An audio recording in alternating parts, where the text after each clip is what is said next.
نحمده ونصلي على رسوله الكريم اما بعد فاعوذ بالله من الشيطان الرجيم بسم الله الرحمن الرحيم رب اشرح لي صدري ويسر لي امري واحلل عقدة من لساني يفقهوا قولي۔ کل ہم نے عمرے کے بارے میں پڑھا تھا کہ کس فعل پر عمرہ تمام ہو جاتا ہے، مکمل ہو جاتا ہے۔ حج تمتع کرنے والے حج کے مہینوں میں احرام کے ساتھ جب میقات کراس کرتے ہیں تو پہلے عمرہ کرتے ہیں، عمرہ کرنے کے بعد احرام کھول دیتے ہیں اور باقی دن مکہ میں گزارتے ہیں، یا بعض لوگ اس دوران کچھ دن مدینہ میں گزار کر واپس آتے ہیں۔ یہ دن بہت قیمتی دن ہوتے ہیں۔ انسان جب اللہ کے راستے میں ہوتا ہے، عبادت کے لیے گھر سے نکلتا ہے، تو اس کو اپنی پوری توجہ پھر اللہ ہی کی طرف رکھنی چاہیے اور اس وقت کو اچھی طرح استعمال کرنا چاہیے۔ مکہ ہو یا مدینہ، دونوں جگہ مسجد میں نماز پڑھنے کا اجر و ثواب عام نمازوں کی نسبت بہت زیادہ ہو جاتا ہے۔ اس لیے سب سے زیادہ اس بات کی کوشش کرنی چاہیے کہ باقی کاموں کے مقابلے میں نمازوں کی پابندی جماعت کے ساتھ، خصوصاً مردوں کے لیے، اس کا بہت زیادہ اہتمام کریں۔ پوری کوشش کے ساتھ وقت سے پہلے مسجد پہنچ جائیں تاکہ تحیۃ المسجد ادا کر سکیں، اذان سن سکیں، اس کا جواب دے سکیں، پھر اذان اور اقامت کے بیچ کے وقت میں سنت ادا کرنے کے ساتھ ساتھ مختلف دعائیں مانگیں، کیونکہ وہ دعاؤں کی قبولیت کا وقت ہوتا ہے۔ اس لیے خاص طور پر دن کا ٹائم ٹیبل وہاں رہتے ہوئے اس طرح بنانا چاہیے کہ نمازوں کے اوقات کی حفاظت ہو سکے۔ ویسے تو ساری زندگی میں یہ کرنا چاہیے، حافظوا علی الصلوات والصلاۃ الوسطی وقوموا للہ قانتین، نمازوں کی حفاظت کرو، خاص طور پر درمیانی نماز کی۔ لیکن چونکہ وہاں جا کر انسان ایک ٹریننگ سے بھی گزر رہا ہوتا ہے، ایک تربیتی مرحلے سے گزر رہا ہوتا ہے، تو اس میں انسان کو سب سے زیادہ اہمیت اور سب سے زیادہ اس کا فوکس نماز پر ہی ہونا چاہیے، تاکہ کسی نماز کی ایک رکعت بھی نہ چھوٹے اس سے۔ یعنی اپنے تمام تر معمولات، سارا اسکیجول اس طرح بنے کہ پوری نماز ادا ہو سکے۔ پھر اسی طرح نماز کے بعد بھی اگر انسان حرم میں بیٹھے تلاوت کرے، ذکر اذکار کرے، لوگوں سے میل ملاقات کرے، مختلف لوگوں کو آبزرو کرے، ان سے کچھ سیکھے، کچھ ان کو سکھائے، امر بالمعروف کرے، نہی عن المنکر کرے، تو یہ تمام چیزیں سفر حج کا ایک حصہ ہے۔ اور زیادہ سے زیادہ وقت، یعنی حج تو چند مناسک کے ادا کرنے کا نام ہے، لیکن مکہ اور مدینہ میں اپنی موجودگی کے وقت کو غنیمت جانے کہ معلوم نہیں یہ وقت دوبارہ ہاتھ آئے یا نہ آئے، اس لیے بازاروں میں گھومنے پھرنے، ادھر ادھر کی شاپنگ کرنے، یا لوگوں سے ملاقات کرنے، یا اور چیزوں کی طرف دھیان کرنے کی بنسبت زیادہ زیادہ عبادت کی طرف توجہ رہے۔ نمازوں، قرآن پاک کی تلاوت اور اذکار کے علاوہ کثرت سے طواف کرے۔ نفلی طواف دن میں جتنی دفعہ چاہے انسان کر سکتا ہے، الا یہ کہ آخری دنوں میں بہت رش بڑھ جاتا ہے حج کے قریب ترین دنوں میں، تو اس میں پھر خواتین کو ذرا پرہیز کرنے کی ضرورت ہے، خصوصاً ایسے اوقات میں جب بہت رش ہو۔ اس کے علاوہ حج کے کچھ آداب ہیں جنہیں ملحوظ رکھنا چاہیے۔ ہر چیز کے کچھ مینرز ہوتے ہیں۔ کسی بھی جگہ رہنے، کسی بھی جگہ پر جانے میں کیا کیا چیزیں ضروری ہیں وہ ہم سب کو عام طور پر معلوم ہوتی ہیں، یا جانے سے پہلے ہم معلوم کرتے ہیں۔ عموماً ہم مناسک تو سیکھتے ہیں، لیکن روزمرہ زندگی میں وہاں دوسرے لوگوں کے ساتھ رہنا کس طرح ہے، کیسے بہیو کرنا ہے، کیسے معاملات رکھنے ہیں، کیسا اخلاق ہونا چاہیے، اس چیز کی عموماً پرواہ نہیں کی جاتی، تو اس طرف توجہ بھی بہت ضروری ہے۔ اللہ سبحانہ و تعالیٰ نے قرآن مجید میں حج کا ذکر کرتے ہوئے کیا فرمایا؟ فَمَنْ فَرَضَ فِيهِنَّ الْحَجَّ فَلَا رَفَثَ وَلَا فُسُوقَ وَلَا جِدَالَ فِي الْحَجِّ، اور اسی طرح وَتَزَوَّدُوا فَإِنَّ خَيْرَ الزَّادِ التَّقْوَىٰ، جاتے ہوئے ساتھ تقوی لے جائیں، اور وہاں پر جن چیزوں سے پرہیز کرنا ہے وہ رفث، فسوق اور جدال ہے۔ ان سب چیزوں سے کس طرح بچا جا سکتا ہے؟ وہ کون سی ایک خاص کوالٹی ہے کہ جو انسان کے اندر آ جائے تو ان چیزوں سے بچ سکتا ہے؟ کوئی نام لے گا اس کا؟ صبر۔ صبر آ جائے تو پھر ہی انسان لڑائی جھگڑے اور فتنے فساد سے اور جدال سے اور فسوق سے اور رفث سے بچ سکتا ہے۔ قرآن مجید میں اللہ تعالیٰ فرماتے ہیں وَجَعَلْنَا بَعْدَكُمْ لِبَعْدٍ فِتْنَةً أَتَصْبِرُونَ وَكَانَ رَبُّكَ بَصِيرًا، اور ہم نے تمہارے بعض کو بعض کے لیے ایک آزمائش بنایا ہے۔ انسان انسانوں کے لیے بہت بڑا امتحان ہے، بہت بڑا۔ ہم اپنے آس پاس کے لوگوں کی وجہ سے ہی خوش ہوتے ہیں، اور انہی کی حرکتوں کی وجہ سے یا تکلیف دہ حرکتوں کی وجہ سے ہم غصے میں آتے ہیں یا ناراض ہوتے ہیں یا پریشان ہوتے ہیں یا اداس ہوتے ہیں۔ تو انسان ایک ایسی مخلوق ہے جو اکیلی بھی نہیں رہ سکتی، لیکن لوگوں کے ساتھ رہنا اس سے بھی زیادہ مشکل کام ہے۔ ہم کسی حال میں بھی راضی نہیں ہوتے، اور یہ ایک بہت بڑا امتحان ہے ہم سب کا۔ جن لوگوں سے ہمیں فائدے پہنچتے ہیں ان سے نقصان بھی پہنچتے ہیں، اور جن سے کبھی تکلیف پہنچتی ہے ان سے خوشیاں بھی ملتی ہیں۔ اس لیے ہمیں صبر سے کام لینا ہوگا اگر ہم واقعی زندگی کے سفر میں کامیاب ہونا چاہتے ہیں، اور خصوصاً حج کے سفر میں۔ جب بھی کسی کی طرف سے کوئی تکلیف پہنچے تو یہ کہہ کے صبر کر لے، یا یہ سوچ کے صبر کر لے کہ اس شخص سے فلاں اور فلاں فائدہ بھی تو مجھے پہنچا ہے۔ جب ہم کسی کے احسانات یاد رکھتے ہیں تو ہمیں اس کی طرف سے پہنچنے والی تکلیف بہت کم محسوس ہوتی، اور پھر ان الحسنات یذہبن السیئات، لوگوں کے اچھے رویوں کو یاد رکھنا ان کے تکلیف دہ رویوں کو بھلا دیتا ہے۔ نبی صلی اللہ علیہ وسلم نے فرمایا وہ مومن جو لوگوں سے ملتا جلتا ہے اور ان کی طرف سے آنے والی تکالیف پر صبر کرتا ہے، وہ اس مومن سے اجر و ثواب میں کہیں زیادہ ہے جو لوگوں سے میل جول نہیں رکھتا کہ ان کی تکالیف پر صبر کرنے کی نوبت آئے۔ جب آپ ملیں گے ہی نہیں کسی سے تو آپ کو تکلیف ہی نہیں پہنچے گی، جب تکلیف ہی نہیں پہنچے گی تو آپ صبر کہاں کریں گے؟ صبر کی نوبت ہی نہیں آئے گی، تو صبر نہیں ہوگا تو اجر کہاں سے آئے گا؟ تو اس لیے اس اجر تک پہنچنے کے لیے لوگوں سے ملنا جلنا ضروری ہے۔ لوگوں کے علاوہ ہماری روزمرہ کی جو مشغولیات ہیں یا مصروفیات ہیں، اور روزمرہ کے پروگرام کا لازمی حصہ وہ کھانا پینا ہوتا ہے، جو حج میں بھی جاری رہتا ہے۔ عام طور پر لوگ وہاں کھانے پینے کی شکایات کرتے نظر آتے ہیں یا تبصرہ کرتے رہتے ہیں کھانے پر۔ کھانے سے پہلے اس بات کی فکر لگی رہتی ہے کہ کہاں سے کھائیں گے، کیا کھائیں گے۔ جب کھانا سامنے آتا ہے تو کچھ اس وقت باتیں بناتے ہیں، کچھ کھانے کے بعد۔ کیا ہم ان تبصروں سے رک نہیں سکتے؟ رک سکتے ہیں اگر ہماری زندگی میں کوئی اعلیٰ مقاصد ہو۔ تو کیا کرنا چاہیے؟ صبر کے ساتھ ساتھ شکر، جو بھی ملے اسے کھا لیں اور شکر ادا کریں۔ حدیث میں آتا ہے اللہ تعالیٰ اس بندے سے خوش ہوتا ہے جو ایک لقمہ کھا کر اس پر اللہ کا شکر ادا کرے، یا ایک گھونٹ پیے اور اس پر اللہ کا شکر ادا کرے۔ تو کھا پی کر کیا کرنا چاہیے؟ شکر ادا کرنا چاہیے جو بھی ملے۔ اگرچہ یہ باتیں میں حج کی مناسبت سے کر رہی ہوں، لیکن ان کو آپ یہاں بھی استعمال کر سکتے ہیں، ان سے فائدہ اٹھا سکتے ہیں، خصوصاً اگر آپ ہاسٹل میں رہ رہے ہو، کیونکہ ہاسٹل میں رہنا بھی ایسے ہی ہے جیسے حج پہ جا کے رہنا۔ وہاں بھی اسی طرح لوگ ایک ایک کمرے میں کئی اکٹھے ہی رہ رہے ہوتے ہیں، اور ہر وقت ایک ہجوم کا سا سما ہوتا ہے۔ پھر سکینت اختیار کرنا۔ نبی صلی اللہ علیہ وسلم نے عرفہ کے دن فرمایا ایھا الناس علیکم بالسکینۃ فإن البر لیس بالایداع۔ صحیح بخاری۔ لوگوں، آہستگی اور وقار کو اپنے اوپر لازم کر لو۔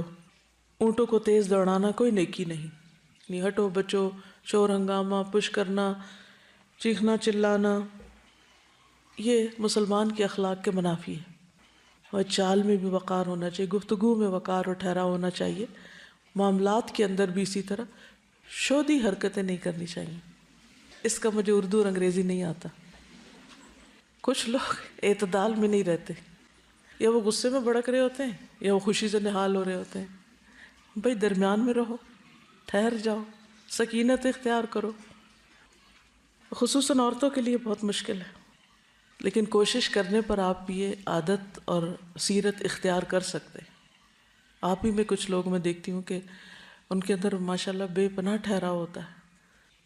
تو ایسے لوگوں کو دیکھا کریں کہ وہ کس طرح بات کر رہے ہیں، کس طرح چل رہے ہیں، کیا کر رہے ہیں، کیونکہ انسان دیکھ کر بہت کچھ سیکھ سکتا ہے.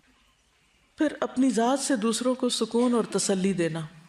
انس بن مالک رضی اللہ عنہ سے روایت ہے کہ نبی صلی اللہ علیہ وسلم نے فرمایا یسروا ولا تعسروا وسکنوا ولا تنفروا. آسانی پیدا کرو، تنگی پیدا نہ کرو، لوگوں کو تسلی اور سکون دو، نفرت نہ دلاؤ. یعنی جہاں چاروں طرف آپ کے لوگ ہی لوگ ہوں وہاں پر آپ کے لیے نیکی کرنے کے مواقع بڑھ جاتے ہیں. آپ اس نگاہ سے لوگوں کو دیکھیں کہ کہاں، کس وقت، کب، کیسے کس کے کام آ سکتا ہوں، میں کسی کی کیا مدد کر سکتا ہوں، کیا خدمت کر سکتا ہوں، کسی کو کوئی بھلی بات بتا سکتا ہوں، کسی سے کوئی تکلیف دور کر سکتا ہوں، کسی کو آرام پہنچا سکتا ہوں. لیکن یہ سارے کام کرتے کرتے ساتھ ہی ذکر اذکار جاری رہنے چاہیے. بعض لوگ جب دوسروں کی مدد کرنے لگتے ہیں تو ادھر ادھر کی فضول باتیں شروع کر دیتے ہیں، وہ کوئی غیبت شروع کر دیتے ہیں، کسی پہ تبصرہ، کسی پہ ہنس رہے ہیں، کسی کا مذاق اڑا رہے ہیں، کام بھی کر رہے ہیں لیکن ساتھ ایسی حرکتیں کر رہے ہیں. تو اس کی بجائے کیا کرنا چاہیے؟ یا تو اچھی بات کریں، آپ پھر خاموش رہیں، اور خاموشی سے بہتر ہے اللہ کا ذکر. جب نبی صلی اللہ علیہ وسلم سے بہترین حج کے بارے میں پوچھا گیا تو آپ نے کیا فرمایا کہ سب سے اچھا حج کون سا ہے؟ جس میں کثرت سے اللہ کا ذکر ہو. رسول اللہ صلی اللہ علیہ وسلم نے فرمایا خیر العمل ان تفارق الدنیا ولسانک رطب من ذکر اللہ. بہترین عمل یہ ہے کہ جب تو دنیا سے رخصت ہو تو تیری زبان اللہ کے ذکر سے تر ہو. لیکن یہ اسی وقت ہو سکتا ہے جب عام دنوں میں ہمیں کثرت سے ذکر کی عادت ہو. نبی صلی اللہ علیہ وسلم نے فرمایا 3 لوگوں کی دعا رد نہیں کی جاتی، ان میں سے ایک اللہ کا بہت زیادہ ذکر کرنے والا. یعنی اگر آپ اللہ کا بہت ذکر کریں تو اس کا فائدہ کیا ہوگا؟ آپ کی دعائیں قبول ہوں گی، اور ہر شخص یہ چاہتا ہے کہ اس کی دعا قبول ہو، اور اس کو خوش قسمت سمجھتے ہم جس کی دعائیں قبول ہو رہی ہیں. پھر امیر کی اطاعت. وبرہ کہتے ہیں میں نے عبداللہ بن عمر رضی اللہ عنہ سے پوچھا میں کنکریاں کس وقت ماروں؟ تو انہوں نے فرمایا جب تمہارا امام مارے تو تم بھی مارو. عموماً گروپس میں حج ہوتا ہے، چاہے فیملی کا ہو یا کسی ملک سے جب آپ جا رہے ہو تو اس وقت اکٹھے حج کر رہے ہو، تو اس میں ہر شخص کو اپنی الگ الگ راہ نہیں پکڑنی چاہیے اور اپنی مرضی سے قافلے سے ادھر ادھر نہیں بھٹک جانا چاہیے، کیونکہ کچھ پتہ نہیں کہ اتنے رش میں کوئی کچلا جائے، کسی کو ہارٹ اٹیک ہو جائے، کچھ ہو جائے، اور پھر آپ کو کوئی پہچانتا نہ ہو، جانتا نہ ہو تو کتنی مشکل ہو، یا آپ راستہ ہی نہ کھو بیٹھیں، یا غلطی سے کسی لمبے راستے پہ نہ پڑ جائیں اور بلا وجہ کی مشقت میں پڑ جائیں اور آپ بہت سی اور دیگر خیر سے محروم ہو جائیں. تو اس لیے حج کے سفر میں اور کسی بھی اجتماعی سفر میں، خواہ کوئی ٹرپ ہو، کیا کرنا چاہیے؟ انسٹرکشنز کو غور سے سننا چاہیے اور ان کو فالو کرنا چاہیے، چاہے وہ گروپ ٹائم ہو یا کلاس روم ہو یا سفر میں ہو یا پھر حج پہ ہو. آپ وہاں پر دیکھیں گے کہ بہت سے ممالک کے گروپس اتنے آرگنائزڈ ہوتے ہیں، حتیٰ کہ لباس تو چھوڑو، ان کے جو بیگز ہوتے ہیں وہ بھی ایک سائز کے اور ایک رنگ کے اور ایک طرح کے سٹریپ سے بندھے ہوئے، جس طرح اس وقت آپ لوگ مختلف رنگ کے سٹریپس پہنے ہوئے ہیں اپنے آئیڈینٹی کارڈ کے ساتھ. تو اسی طرح حج پر بھی لوگ بہت ہی آرگنائزڈ وے میں سفر کر رہے ہوتے ہیں اور وہ اس سنت پر عمل کر رہے ہوتے ہیں. اپنی مرضی کرنے میں سہولت تو بہت ہوتی ہے، لیکن بتائیے کہ کیا ہمیشہ ہی سہولت ہوتی یا مشکل بھی ہوتی ہے؟ کبھی کیا مشکل ہوتی؟ کیا مشکل ہوتی؟ اپنے گروپ کے ساتھ جاتا ہے اور اپنی مرضی سے بغیر کسی انسٹرکٹر کو بتائے وہ چلا جاتا ہے اور گروپ کہیں اور چلا جاتا ہے. تو بہت سارے لوگ ایسے دیکھے گئے ہیں جو پورا حج کے دورانیے میں اکیلے بیٹھے رہتے ہیں، نہ وہ اس جگہ سے کہیں اور جا سکتے ہیں، ان کو کچھ معلوم نہیں ہوتا، اور اکثر بزرگوں کے ساتھ بھی ایسا ہوتا ہے. بالکل. جی ہاں، ایک دوسرے کی سپورٹ نہیں ملتی. ہم اپنے علاوہ دوسروں کا بھی وقت ضائع کرتے ہیں کیونکہ وہ بیٹھے انتظار کرتے رہتے ہیں کہ کب لوگ واپس آئیں اور ہم اگلا سٹیپ شروع کریں. تو اس لیے اس سے بہت زیادہ پرہیز کرنا چاہیے کہ جہاں بھی آپ اکٹھے ہو کر جائیں اکٹھے ہو کر رہیں تو جو وقت بتایا جائے، جو جگہ بتائی جائے اس کی پابندی کریں، ورنہ آپ خود کو بھی مصیبت میں ڈالیں گے اور دوسروں کو بھی۔ پھر لڑائی جھگڑے سے بچنا، بہت زیادہ مواقع ہوتے ہیں وہاں لڑنے کے، لیکن اللہ تعالیٰ نے خاص طور پر مینشن کیا ولا جدال، لڑنا تو ہے ہی نہیں۔ نبی صلی اللہ علیہ وسلم نے جب حدیبیہ میں پڑاؤ ڈالا تو ان کے ایک خیر خواہ نے خبر دی کہ میں کعب بن لؤی اور عامر بن لؤی کو پیچھے چھوڑ کر آ رہا ہوں، جنہوں نے حدیبیہ کے پانی کے ذخیروں پر اپنا پڑاؤ ڈال دیا ہے، ان کے ساتھ بکثرت دودھ دینے والی اونٹنیاں اپنے بچوں کے ساتھ ہیں، وہ آپ سے لڑیں گے اور آپ کے بیت اللہ پہنچنے میں رکاوٹ بنیں گے۔ لیکن آپ نے فرمایا ہم کسی سے لڑنے نہیں آئے، ہم صرف عمرے کے ارادے سے آئے ہیں۔ تو جو اللہ کے راستے میں ہوتا ہے، یعنی حج یا عمرے کے سفر میں، یہ بالکل پیسفل سفر ہوتا ہے، کوئی آپ سے لڑنا بھی چاہے یا لڑائی چھیڑے بھی تو آپ اس کو موقع نہ دیں۔ بعض لوگوں کو پیچھے سے عادت ہوتی ہے اور ان کا کھانا ہضم نہیں ہوتا جب تک وہ لڑ نہ چکیں، تو پھر وہاں اگر موقع نہیں ملے تو ان کا موڈ آف رہتا ہے۔ تو پھر جب پتہ ہو ایک شخص کی عادت کا کہ اس کو لڑنے کی عادت ہے اور اس سے آپ آرام سے بھی کوئی بات کریں گے تو لڑ کے ہی جواب دے گا، تو بس بات کو سمجھ لیں کہ اس نے لڑنا ہے، اور ایکسپیکٹ کیا کریں کہ میں سیدھی بات بھی کروں گا تو یہ الٹا جواب دے گا۔ ہوتا ہے نا، ایسے لوگ ہوتے ہیں، ہر جگہ ہوتے ہیں۔ تو جب زندگی میں آپ لوگوں کے مزاج سمجھ جاتے ہیں تو آپ کو معاملہ کرنے میں بہت آسانی ہو جاتی ہے۔ جس چیز کو آپ ایکسپیکٹ کر رہے ہوتے جب وہ سامنے آ جاتی تو آپ کہتے ہیں یہ تو نارمل ہے، سو واٹ، یہ تو ہونا ہی تھا۔ پہلے سے آپ انتظار میں ہوتے اچھا وہ کیا ہوتا ہے۔ تو اسی طرح اگر اس سفر میں بھی آپ کا ساتھ کچھ ایسے لوگوں سے ہو جائے کہ جو بد اخلاق ہوں، بد زبان ہوں، بدتمیزی سے بات کرتے ہوں، اور آپ کو معلوم ہے یہ عادتیں بچپن سے پڑ جاتی ہیں لوگوں کو نا، بعض اوقات بڑے ہو کر بھی نہیں جاتی۔ وہ کسی بھی مقام پہ پہنچ جائیں لیکن ان کے پھر اخلاق نہیں بدلتے، کیونکہ وہ ان ماحول کی پیداوار ہے نا۔ وہ بعض اوقات ان کے بس کی بات نہیں ہوتی، ان کو سمجھ بھی نہیں ہوتی وہ کیا بول رہے ہیں، کیا کہہ رہے ہیں، احساس بھی نہیں ہوتا، چھوٹ چھوٹ کے تانے دیتے جاتے ہیں اور وہ اس کو اپنے بڑی سمارٹنس سمجھتے ہیں، حالانکہ انتہا درجے کی بد اخلاقی ہوتی۔ اور خصوصاً اگر لوگوں کو یہ پتا ہو کہ آپ قرآن پڑھے ہوئے ہیں یا آپ دین پر چلنے والے ہیں اور پھر آپ سے یہ بد اخلاقیاں سرزد ہو رہی ہوں، تو آپ دین کو بھی، قرآن کو بھی، باقی چیزوں کو بھی بدنام کر رہے ہیں، حالانکہ دین یہ تعلیم نہیں دیتا۔ یہ لوگوں کے اپنے اخلاق، مزاج، ان کے خاندان، ان کے ماحول ہوتے ہیں جن کا وہ رنگ چڑھائے ہوئے ہوتے ہیں اپنے اوپر۔ تو جب کوئی لڑنے جا رہا ہو تو پھر کنارہ کشی کر لیں۔ مسور بن مخرمہ سے روایت ہے کہ رسول اللہ صلی اللہ علیہ وسلم صلح حدیبیہ کے موقع پر مکہ جا رہے تھے، ابھی آپ راستے میں تھے کہ آپ نے فرمایا خالد بن ولید قریش کے سواروں کے ساتھ ہماری نقل و حرکت کا اندازہ لگانے کے لیے مقام غمیم میں مقیم ہے، اس لیے تم لوگ داہنی طرف ہو جاؤ۔ بس اللہ کی قسم خالد کو ان کے متعلق کچھ بھی علم نہ ہو سکا، یعنی وہ پتہ چلانے کے لیے کس طرح مسلمان جا رہے ہیں وہ دیکھنا چاہتے تھے، تو نبی صلی اللہ علیہ وسلم نے رستہ ہی بدل دیا۔ جب آپ کو پتہ ہو کہ لڑنے والا وہ سامنے سے آ رہا ہے تو آپ کیا کریں؟ بہادری کا مظاہرہ کریں، آستینیں چڑھانے لگیں؟ نہیں، رستہ بدل دیں، لوگوں کے ساتھ اچھے اخلاق سے پیش آئیں۔ یعنی یہ تو اس صورت میں جب کوئی آپ سے لڑنے آ رہا ہو، لیکن آپ خود جب معاملہ کریں تو اچھی طرح کریں۔ حدیث میں آتا ہے جہاں کہیں بھی ہو اللہ سے ڈرو، برائی کے بعد بھلائی کرو تاکہ وہ اسے مٹا دے، اور لوگوں سے اچھے اخلاق سے پیش آؤ۔ ہم انسان ہیں، غلطی، کمی، کمزوری ہم سب سے ہو جاتی، لیکن اس کے بعد کوشش کریں کہ پھر اچھا سلوک کر لیں، حسن اخلاق سے معاملہ کر لیں۔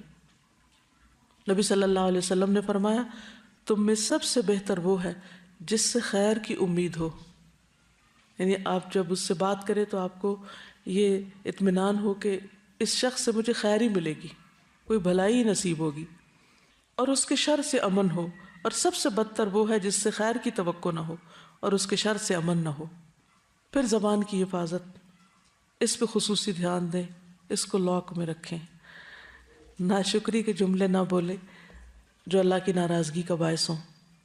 ابو ہریرہ فرماتے ہیں نبی صلی اللہ علیہ وسلم نے فرمایا بندہ ایک بات زبان سے نکالتا ہے اور اس کے بارے میں سوچتا نہیں، جس کی وجہ سے وہ دوزخ میں اتنی دور پھسل کے گرتا ہے جتنا مشرق و مغرب کے بیچ میں دوری۔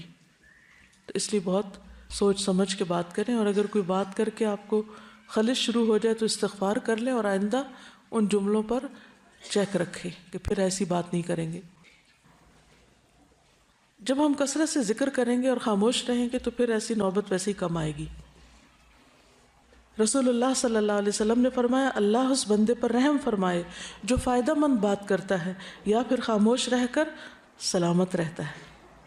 یعنی یہ نہیں کہ ایک مصنوعی خاموشی طاری کر لیں، جب ضرورت کے موقع پر بھی کوئی نہیں بولتا اس سے بھی دوسرے کو پریشانی لاحق ہوتی ہے، تو اس پریشانی سے بھی دوسرے کو بچانا چاہیے۔ تو اللہ تعالیٰ اس پہ رحم کرے جو فائدے کی بات کرے، یعنی فائدے کی بات کرنے والے پر اللہ کی رحمت ہے۔ یا پھر اگر نہیں ہے کوئی فائدے کی بات، کام کی بات، تو خاموشی اختیار کر کے سلامت رہیں۔ پھر نظروں کی حفاظت، کیونکہ حج کے لیے کثرت سے مرد اور کثرت سے عورتیں گئی ہوتی ہیں اور باہم اختلاط بھی بہت ہوتا ہے، اس لیے کوشش کریں کہ کسی نامحرم پر نظر نہ پڑے، یعنی آپ چلیں اس طرح کہ جیسے آپ کے آس پاس کوئی بھی نہیں، فوکس کریں اپنے منزل پہ، اپنے مقصد پہ۔ تو ہر ناجائز غیر ضروری چیز پہ فوکس نہ کریں، اس پہ توجہ نہ دیں۔ چیزیں نظروں سے آگے سے گزریں گی، لوگ گزرتے جائیں گے، نظر ٹھہرائے نہیں کسی پہ۔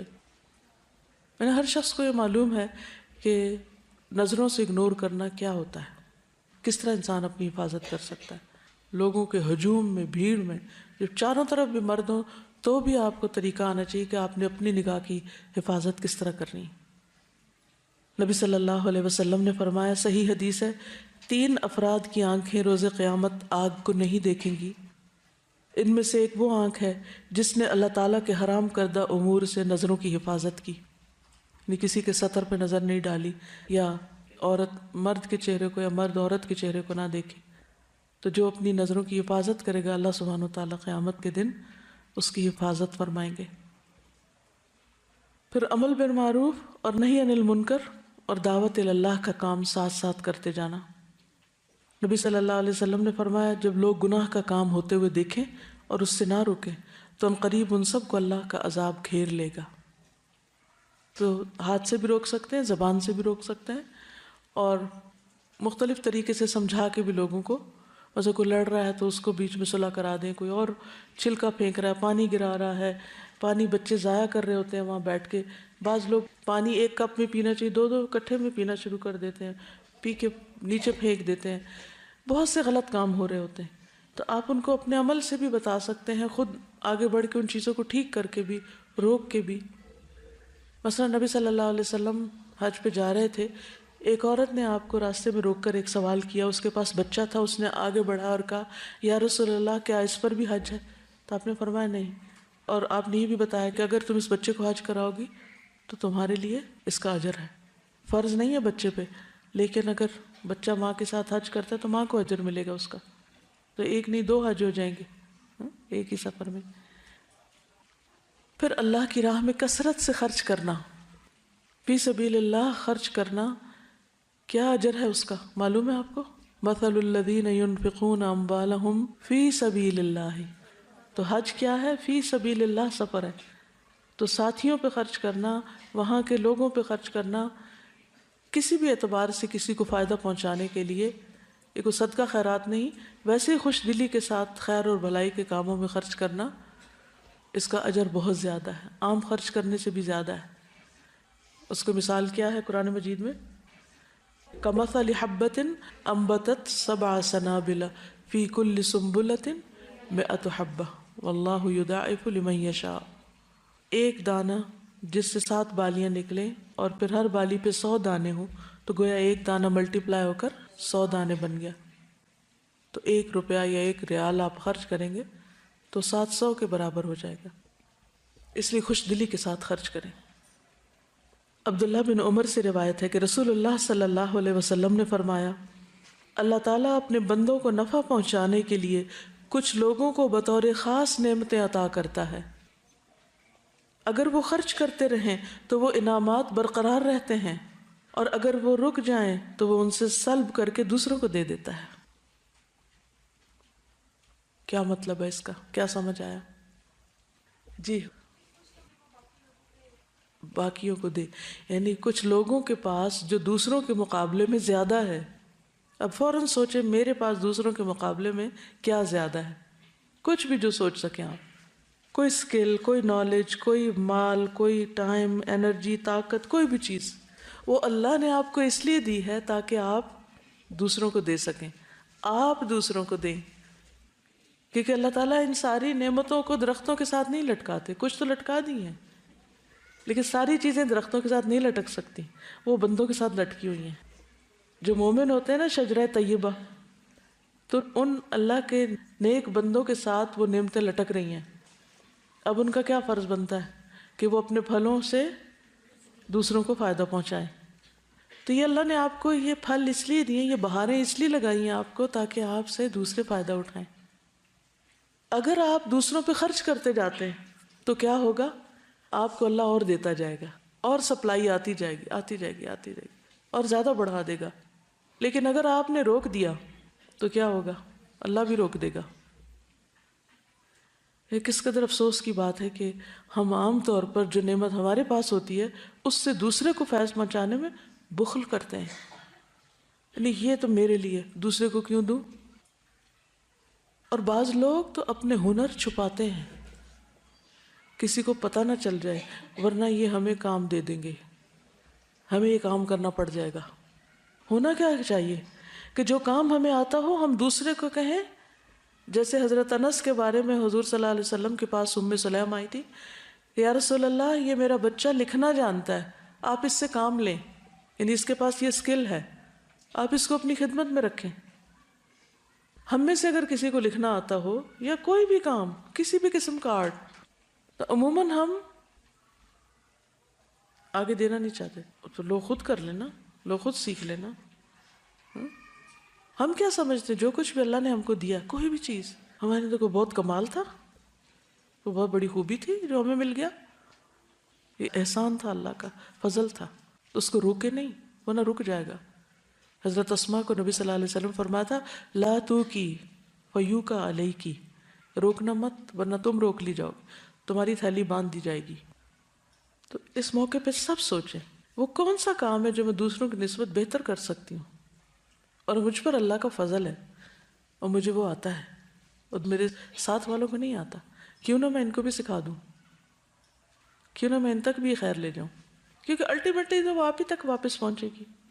تو کوئی بھی نیکی کا کام جو آپ کر سکتے ہو اور کسی بھی وجہ سے، خواہ وہ کوئی غصہ ہو، خواہ کوئی عداوت ہو کسی کی، یا بخل ہو یا حسد ہو یا کوئی ضد ہو، کسی بنا پر بھی اگر آپ روک لیتے ہیں نا تو آپ سے نیکی کے مواقع چھن جاتے ہیں، آپ محروم کر دیے جاتے ہیں. اللہ تعالیٰ وہ کسی اور کو نواز دیتا ہے، اللہ کسی اور سے کام لے لیتا ہے. اچھا چھوٹی چھوٹی مثالوں میں آپ دیکھیے کہ بعض اوقات ایسا ہوتا ہے نا، آپ گھر میں بیٹھے ہیں تو آپ کی امی پوچھ رہی ہیں وہ فلاں چیز کہاں ہے اور آپ کو پتہ ہے، لیکن آپ چپ بیٹھے. کیوں؟ کہ وہ کہیں گے اٹھو لا دو مجھے، تو میں نے اٹھنا کوئی نہیں. تو بعض اوقات ہم صرف اپنی جان بچانے کے لیے بھی کچھ چیزوں کا اظہار ہی نہیں کرتے، تو وہ مجھ پہ آ پڑے گی کیونکہ جو بولے وہی کنڈا کھولے، اس لیے مشورہ ہی نہ دو. پھر دوسرے حجاج کی مدد کرنے میں کیا کیا ہو سکتا ہے، مثلا ان کا سامان اٹھانے یا رکھنے میں مدد دینا. نبی صلی اللہ علیہ وسلم نے فرمایا جس نے کسی مسلمان سے دنیا کا کوئی دکھ دور کیا، اللہ عز و جل اس سے قیامت کے روز کا کوئی دکھ دور کر دے گا. اور جس نے کسی مشکل میں پڑے شخص کے لیے آسانی کی، اللہ تعالیٰ اس کے لیے دنیا اور آخرت میں آسانی کرے گا.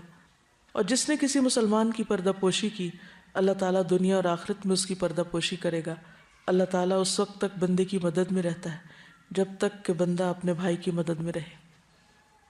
پھر شاعر اللہ کی تعظیم کرنا، شاعر اللہ کی تعظیم کرنا یہ بھی حج کے آداب میں سے ہے. وَمَن يُعَظِّمْ شَعَائِرَ اللَّهِ فَإِنَّهَا مِن تَقْوَى الْقُلُوبِ. کیا کیا شاعر اللہ ہیں، مثلا جتنے بھی مناسک ہیں وہاں، خاص طور پہ مسجد ہے، کعبہ شریف ہے، اس کے آس پاس کی جگہ ہے، تو وہاں شور ہنگامے سے بچنا، لڑائی سے اور ایسے کام کرنے سے جو مسجد کے ادب کے خلاف ہوں. بعض لوگ وہاں کوڑا بکھیر دیتے ہیں، صفائی کا لحاظ نہیں رکھتے، کعبہ کی طرف وہاں بھی پاؤں کر کے لیٹ جاتے ہیں، قرآن مجید نیچے رکھ دیتے ہیں. تو یہ ساری چیزیں جو ہیں یہ ناپسندیدہ ہیں.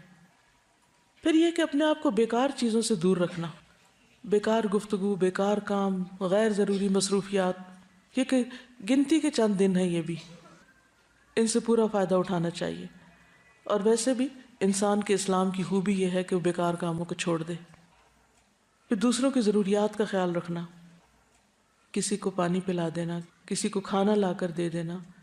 کچھ لوگ چائے پینے کے عادی ہوتے ہیں، بزرگ لوگ، ان کے لیے چائے لا کر دینا، یا اگر پکانے کی جگہ ہے تو پکا کر سب کو سرو کر دینا. ایک گروپ کے اندر ینگ لوگ ہوتے ہیں، کوئی بڑے عمر کے ہوتے ہیں، کوئی بہت صحت مند ہوتے ہیں، کوئی بیمار ہوتے ہیں. تو آپ اپنا مقام دیکھ لیجئے کہ آپ کہاں ہیں اور آپ کتنی نیکی کما سکتے ہیں. تو اس اعتبار سے دوسروں کے ساتھ جتنی بھی ان کی خدمت، ان کی مدد آپ کر سکتے ہو کریں، لیکن ساتھ ساتھ نیت ضرور قابو میں رکھیں. پیپل پلیزر نہ بن جائیں کہ لوگ کہیں گے واہ بھائی واہ، فلاں تو بہت اچھی ہے، اس نے تو اتنی خدمت کی حج کے سفر میں کہ بس ہمیں بھولتا ہی نہیں. یہ تمغہ لینے کے لیے نہیں کریں. جب شیطان دل میں یہ وسوسہ ڈالے تو فوراً اپنے آپ کو سنبھالے کہ نہیں، مجھے تو اللہ کی رضا چاہیے. اس سے فائدہ کیا ہوگا کہ آپ اعتدال میں رہیں گے. نہ تو آپ تعریف کے انتظار میں رہیں گے، اور نہ تعریف آپ کو فیول بنے گی کہ وہ تعریف کو فیول پڑے تو آپ چلیں. آپ چلتے رہیں گے حتیٰ کہ جب لوگ تعریف نہیں کریں گے یا بعض اوقات تعریف کے بجائے تنقید کریں گے تو بھی آپ اپنا کام کرتے رہیں گے، کیونکہ آپ کو پتہ ہے کہ آپ اللہ کے لیے کر رہے ہیں، ان کے لیے تو کر ہی نہیں رہے تھے. پھر یہ ہے کہ اس راستے میں جو تکلیفیں ہیں ان کا ذکر نہ کریں اور ان کو بہت زیادہ بار بار دہرائیں نہیں، کیونکہ مومن کو تو عام حالات میں اگر ایک کانٹا بھی چپ جاتا ہے تو اس پر بھی اجر ہے. اور یہ تو اللہ کے راستے کا سفر ہے، کیونکہ شکوہ کس سے کر رہے ہیں کہ اللہ تیرے راستے میں یہ اور یہ مشکل پیش آئی. نہیں، نادانی میں بھی ایسی باتیں نہ کریں، کیونکہ جو مسلمان جب اس کو دنیا میں کوئی کانٹا بھی چبھے اور اس پر وہ ثواب کی نیت سے صبر کرے تو اس وجہ سے اللہ تعالیٰ قیامت کے دن اس کے گناہ معاف کر دیں گے. تو ہائے ہائے نہیں بچائے رکھنا چاہیے. پھر اسی طرح اگر بیمار ہو جائیں حج کے سفر میں، علاج دوا کے ساتھ ساتھ اپنے ساتھیوں کو، آس پاس کے لوگوں کو تنگ نہ کریں، پریشان نہ کریں. بخار بھی چڑھے تو جسم سے اس طرح گناہ جھڑتے ہیں جیسے سوکھے پتے درخت سے جھڑتے ہیں.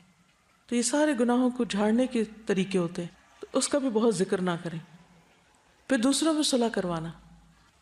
بعض اوقات آپ کے گروپ میں 2 لوگ آپس میں لڑ بیٹھتے ہیں اور وہ بولنا چالنا چھوڑ دیتے ہیں. تو صلح کرانا کتنی بڑی نیکی ہے. نماز، روزے، حج، زکوٰۃ سے بھی بڑی، اجر و ثواب میں بڑھ جاتی. کیونکہ ہوتا ہی ہے کہ جب 2 لوگوں کی لڑائی ہو جاتی ہے یا آپس میں کوئی مس انڈرسٹینڈنگ ہوتی ہے، پھر آپ کو غیبت بھی سننی پڑتی ہے اور بدگمانیاں بھی بعض اوقات آپ کے دل میں آ جاتی ہیں اور بعض اوقات دوسروں کو آپ بلٹل کرنے لگتے ہیں. تو بہتر ہے کہ جلد از جلد ان کی دوستی کرا دی جائے. اس سے انشاءاللہ تعالیٰ آپ کے حج کا سفر جو ہے وہ خوشی سے گزرے گا.